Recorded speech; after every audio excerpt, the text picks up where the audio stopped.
こは手打ちにこだわってるっていうことですよね。自家製粉の手打ちね。手打ち。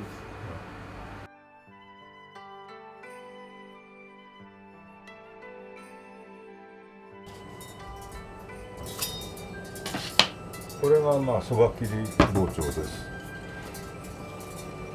かっぱ橋にありますつば屋さんというお店の包丁です。刃渡りですけども、それはそのお店によってどのくらいのその長さのお蕎麦を切るかということで刃渡りがだいたい決まってきます。これはまあ一般的な大きさです。それから長いので、なるべく刃と刃の中心に来るぐらいのところにこう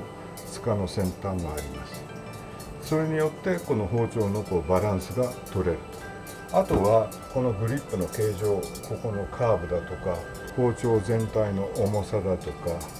その人がどこをグリップして包丁を切っていくかによってのこの持ち方によっての握り感みたいなものは自分が選ぶことができるわけで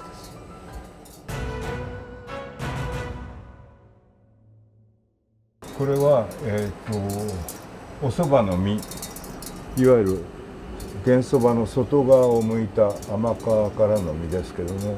それを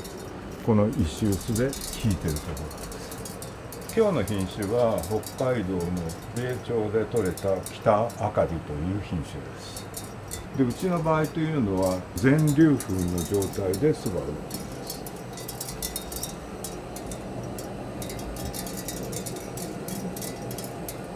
お蕎麦の工程で最初にやるのが水回しという作業です。お蕎麦の粉に水を融合させて粉状から固体にします。この水を入れていく作業はもたもたやってるとこの時点でお蕎麦が切れていっちゃったりします。基本的にはもう日々その乾燥具合、湿度がどのくらいあるかによって水の量が前後していきます。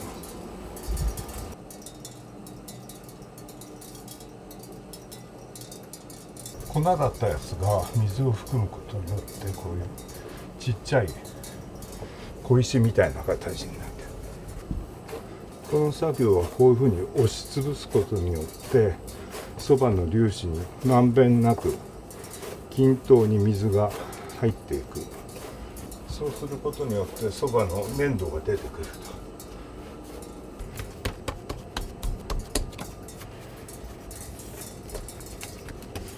水回し終わりで、水回しのやつには今度はのす工程になります。しっかり丸くすることによって四角くなっていく。それは後でお見せしますけど、結構不思議なことに丸が四角になるんですね。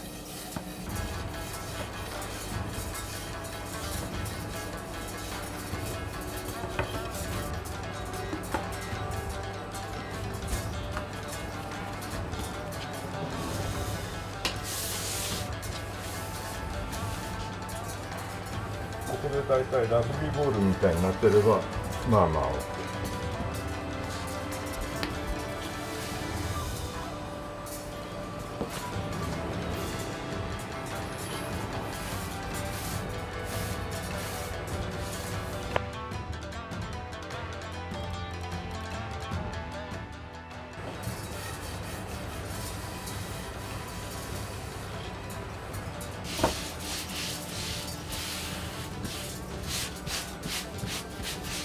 打ち粉と言います。胚芽でお蕎麦がくっつかないように使う粉なんですね。そうしたら今度畳の作業なんですけど、うちでは三つ折りの三つ畳にしています。で、ここで打ち粉をこういうふうにつけてるのはお蕎麦とお蕎麦がくっつかないように。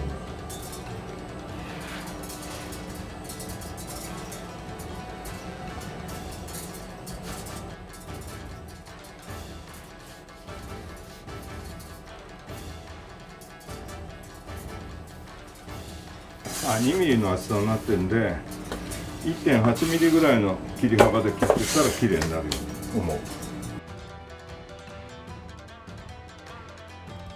この後この畳のお蕎麦を小口から切っていく。でこの作業は何をしてるかっていうと、まな板が平らといえども厳密には平らじゃないんで、この下敷き、打ち粉で下敷きを引くことによっておそばが何ミリかまな板よりか浮いてるわけです。そうすると包丁で切った時に包丁がまな板まで行くんで、その切ったのがスパッと切れる。このおそばはこのまな板のこのへりとおそばの底辺が平行になるように置く。これ駒板と言います。この駒板もこれと平行になるように置く。そうすることによってこれが垂直に立ってるってことが分かる。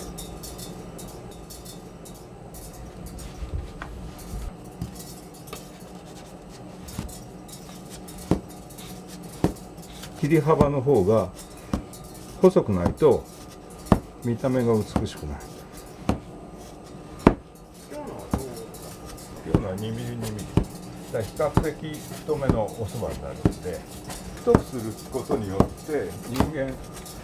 噛みますよね、口の中で飲み込まないよね。噛むことによって味とそれから香りっていうのを引き出すことができる。水回しをした時に、どの時点で香ってくるか、それからどのくらいの水分量を入れてるから、このおそばはどういうような、おそばにしようかなっていうのを大体自分でイメージしていく。でそば切りの場合っていうのはここが削れてるじゃない。ここがこうなってるがゆえに先付けからこう入れてパッて引くことによっておそばが広がる。広がることによって切った断面に打ち粉がつくので、切ったおそば同士がくっつかない。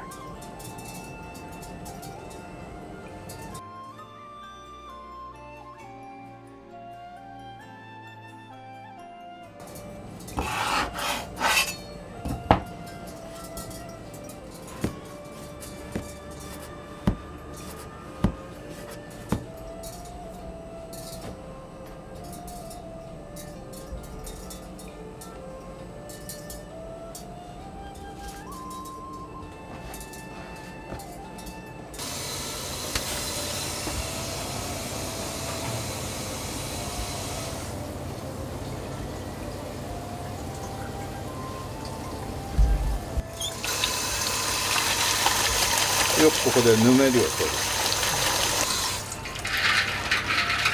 氷水で締める。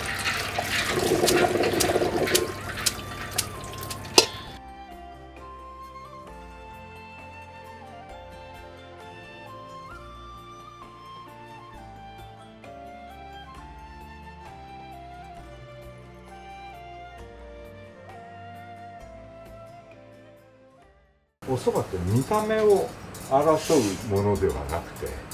いかに美味しいかでしょ。美味しいかっていうのはそこに人間が感じたこと等々をその思いとしてそこに込めるから美味しさっていうものが出てくるんで、そこに打ち手としての